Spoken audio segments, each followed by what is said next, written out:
Il-membru tal-Parlament Ewropew tal-Partit Nazzjonalista Roberta Metsola irtirat isimha minn tellieqa fih dan il-grupp tal-Partit Popolari Ewropew biex tkun Viċi President tal-Grupp Popolari Ewropew, il-PPE. Jirriżulta li Roberta Metsola irtirat isimha minħabba l-biża li ma tiġix eletta u għalhekk tkun diżappuntata f'mument fejn kienet qed tesplora anki x'passi ġodda tista' tagħmel għall-Partit Nazzjonalista. Metsola kienet imħajra l-post ta' wieħed minn 10 Viċi Presidenti tal-Popolari Ewropej.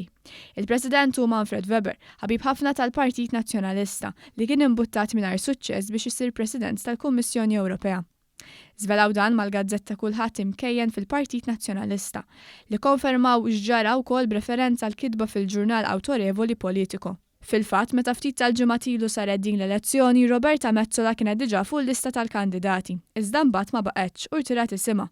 Bil-Politico jirrapporta li Malta's Roberta Metsola, who was a candidate in the morning, disappeared off the list.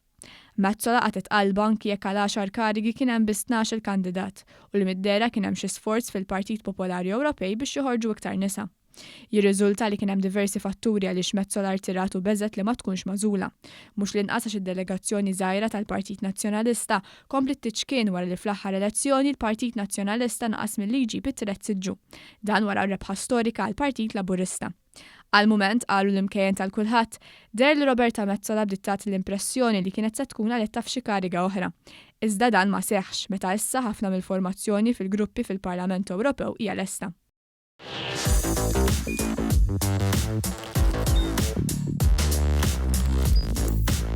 Idħol fuq one.com.mt u hemmhekk tista' tara l-programmi kollha li jxandru fuq One permezz ta' One Play.